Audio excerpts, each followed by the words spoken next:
যেই চকোলেট 17 বছর যাবৎ শেখ হাসিনা চুষে খেয়েছে, চুষে খেয়ে ফেলে দিয়েছে, সেই চুষে খাওয়া চকলেট এখন চুষে খাচ্ছে সমগ্র বিএনপি তথা মির্জা ফখরুলেরা। তারা শেখ হাসিনার সেই ফেলে যাওয়া বয়ানগুলো আবারও ফেরি করে বেড়াচ্ছে। অন্যকে উগ্রপন্থী বলে গালি দেওয়া, নামাজ পড়লে উগ্রবাদী বলে গালি দেওয়া, জামায়াতকে এবং ইসলামকে উগ্রবাদী হিসাবে ট্রিট করা, সমাজে প্রতিষ্ঠাতা করা, ইসলামপন্থীদেরকেই একযোগে স্বাধীনতা বিরোধী হিসাবে সাব্যস্ত করা। এ যেন মুক্তিযুদ্ধ করেও এদেশের মুক্তি নেই, স্বাধীনতা চেয়েও এদেশের স্বাধীনতা নেই। তথাকথিত এই মুক্তিযুদ্ধে আসলে কি এই বাংলাদেশের মুক্তি মিলেছে? আমরা কি আসলে স্বাধীন আছি? কতটা স্বাধীন আছি? JFR জ্যাকব অর্থাৎ এই যে যিনি বাংলাদেশের স্বাধীনতা যুদ্ধের নেতৃত্বে ছিলেন, গোয়েন্দা বিভাগের প্রধান হিসেবে ছিলেন, তারপরে আরেকজন ছিলেন জেনারেল উবান, তিনি ছিলেন রয়ের পক্ষ থেকে। এরা যে মুক্তিযুদ্ধকে সংগঠিত করেছে, সেই মুক্তিযুদ্ধ কি আমাদেরকে মুক্তি দিতে পেরেছে, নাকি একটি পরাধীনতার নাগপাশ থেকে আরেকটি পরাধীনতায় আমরা ধাবিত হয়েছি? পাকিস্তান 24 বছর যাবৎ আমাদেরকে শোষণ করেছে, নির্যাতন করেছে, নিপীড়ন করেছে, বৈষম্য করেছে, কিন্তু সেই ইজারাদারদের কাছ থেকে দখল করে তথাকথিত মুক্তিযোদ্ধারা বা ভারতীয়রা এবার তারা আমাদেরকে নতুনভাবে অত্যাচার, নির্যাতন, নিপীড়ন করা শুরু করেছে। একটি পরিসংখ্যান স্পষ্ট করলে বোঝা যায়, মুক্তিযুদ্ধের 1971 সালের ডিসেম্বর মাস জুড়ে বাংলাদেশ থেকে যে পরিমাণ অর্থ, সম্পদ, নারী লুট করা হয়েছে তা বিস্ময়কর। অথচ ভারত আমাদেরকে এখন পর্যন্ত সেই সম্পদের হিস্সা দেয়নি। তারা গনিমতের মাল ঠিকই উদ্ধার করে নিয়েছে, অথচ আমাদের তথাকথিত পররাষ্ট্র উপদেষ্টা দেশদ্রোহী বেয়াদব তৌহিদুল ইসলাম বারবার বলে পাকিস্তানকে ক্ষমা চাইতে, কিন্তু ভারতের কাছে তারা কখনোই আমাদের সম্পদের হিস্সা চায় না। এই জেনারেল জ্যাকব একজন ইসরায়েলি ধর্মসূত্রে একজন ইসরায়েলি নাগরিক, সে একজন পেশা ইহুদি। পিনাকি ভট্টাচার্য তার ভিডিওতে এই জিনিসটি খুব স্পষ্টভাবে আমাদেরকে তুলে ধরেছেন। তথাকথিত মুক্তিযুদ্ধের সময় শেখ মুজিব যখন নিরাপদে পাকিস্তানের হাতে নিজেদেরকে সঁপে দেয়, তার পরিবার এখানে পাকিস্তান সেনাবাহিনীর হাতে নিরাপদে ভাতা নিয়ে এবং ওয়াজেদ মিয়ার ছেলে সজীব ওয়াজেদ জয়ের জন্ম দিয়েছে সম্মিলিত সামরিক হাসপাতালে, এই সেনাবাহিনীর নিরাপত্তার অধীনে।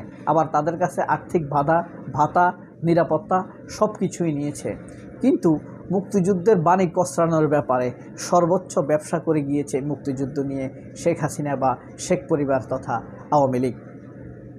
সেই চুষে যাওয়া চোষা চকলেটকে চুষে চলেছে মির্জা ফখরুলেরা।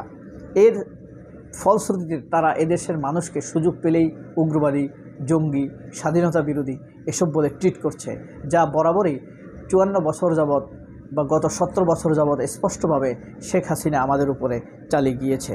জেনারেল উবান কলকাতা নাটকপাড়ায় স্ট্রিট রোডে যেই ভবনে বাংলাদেশ থেকে শেখ মুজিবের পলায়নের ধারাবাহিকতায় এদেশে মুক্তিযোদ্ধারাও, তথাকথিত মুক্তিযোদ্ধারা কলকাতায় পালিয়ে গিয়েছে, সেখানে তোফায়েল, আমু, মোফাজ্জল হায়দাররা অবস্থান করছিল, তাস জুয়া খেলে তারা সময় কাটাতো এবং তাদেরকেই সংগঠিত করত জেনারেল উবান, জ্যাকব এরা।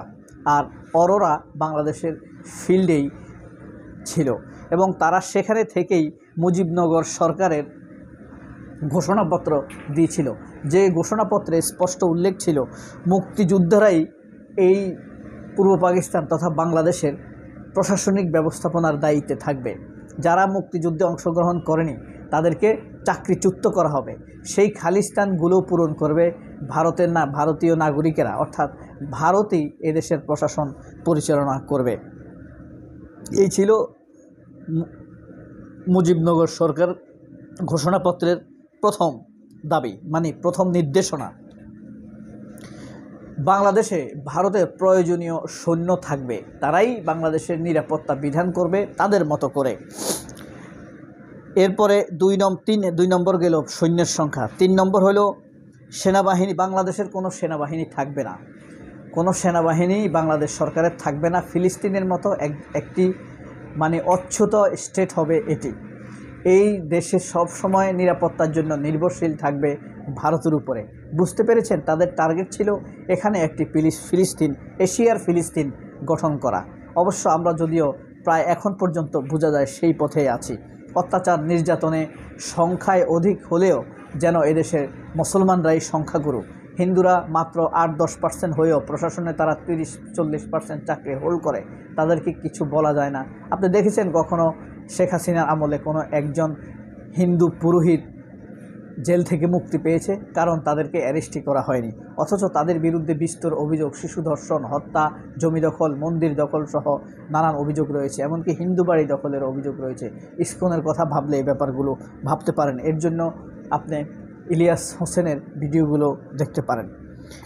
3 নম্বর গেল সেনাবাহিনী থাকবে। 4 নম্বর বাংলাদেশে একটি প্যারামিলিটারি থাকবে, অর্থাৎ মুজিববাদী রক্ষী বাহিনী।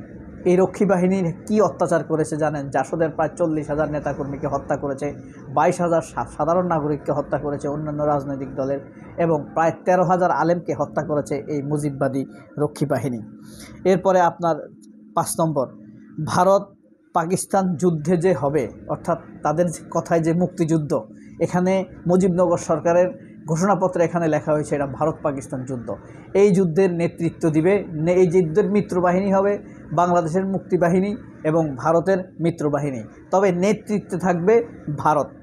এই কারণেই এই মুক্তিযুদ্ধে যখন আত্মসমর্পণ করে পাকিস্তানিরা, সেখানে আমাদের কোনো লোক ছিল না, তারা আত্মসমর্পণ করেছে ভারতের কাছে।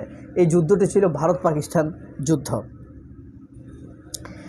এবং বাংলাদেশের বাণিজ্য হবে খোলা বাজারে একসাথে, বছর শেষে ভাগ করে নেওয়া হবে কার কত লাভ হলো খোলা বাজার নীতিতে। অর্থাৎ বাংলাদেশকে একটি অর্থনৈতিক বাজারে পরিণত করাই ছিল তাদের উদ্দেশ্য। গোলাম আজম তার জীবনে যা দেখলাম 4th খণ্ডের 184 পৃষ্ঠায়, 84, 83, 84, 86 পৃষ্ঠায় বলেছেন যে তারা চেয়েছে, মুক্তিযুদ্ধের মূল উদ্দেশ্য ছিল বাংলাদেশকে ভারতের বাজারে পরিণত করা, বাংলাদেশের একটি অঙ্গরাজ্যে পরিণত করা, এবং বাংলাদেশকে সবসময় নতজানু করে রাখা, পাকিস্তানকে দুর্বল করা। সেই জিনিসগুলো এই ঘোষণাপত্রে উল্লেখ করা হয়েছে। আমাদের পড়াশোনার অভ্যাস, ভাবনার অভ্যাস না থাকার কারণে আমরা এগুলো বুঝতে পারিনি। আজ 50 বছর 54 বছর পরে এসে প্রমাণিত হতে চলেছে, তখন জামায়াতের যে মনোভাব ছিল, সালাউদ্দিন কাদের চৌধুরীদের যে মনোভাব ছিল, তা সঠিক ছিল। এবং বিভিন্ন রাষ্ট্রের সাথে আমরা স্বাধীনভাবে যোগাযোগ করতে পারবো না, অবশ্যই ভারতের সাথে যোগাযোগ করেই তা প্রণয়ন করতে হবে। ভারতের নির্দেশেই বাংলাদেশের পররাষ্ট্র নীতির ক্ষেত্রে সিদ্ধান্তগুলো নিতে হবে। এভাবেই মুক্তিযুদ্ধেও আমাদের মুক্তি মেলেনি। আমরা পরাধীনতার নাগপাশ থেকে সরে এসে আরেক ভয়ঙ্কর পরাধীনতায় নিপতিত হয়েছি, এবং সেই নিপীড়নকে, ভারতের আগ্রাসনকে, ভারতের নির্দেশনাকে এদেশের সুশীল সমাজ, টেলিভিশন, পত্রপত্রিকা এবং বিশেষ করে বামপন্থীরা ও হিন্দুরা তারা স্বাধীনতা হিসাবে সাব্যস্ত করছে, গৌরব হিসেবে আমাদের সামনে তুলে ধরার চেষ্টা করছে। আমরা নিপীড়িত হয়েও আমরা বলতে বাধ্য হব আমরা ভালো আছি। আমরা ভারতপন্থীদের অত্যাচারে, নির্যাতনে নিষ্পেষিত হয়েও আমরা বলতে হবে আমরা গর্বিত, আমরা স্বাধীন। আমরা ভারতের লুটপাটের কারণেও, লুটপাট দেখেও সেই হিস্যার দাবি না করে আমরা চিরকাল বলে যাব আমরা তোমাদের কাছে কৃতজ্ঞ। তাদের নানান অত্যাচার, নির্যাতন, সীমান্ত হত্যা, সেনা হত্যা, এসব দেখেও আমরা বলতে হবে ভারত আমাদের বন্ধু। এই পরিস্থিতিতেই এগিয়ে চলেছে ঘোড়ার পিঠে করে অদ্ভুত এক রাষ্ট্র বাংলাদেশ।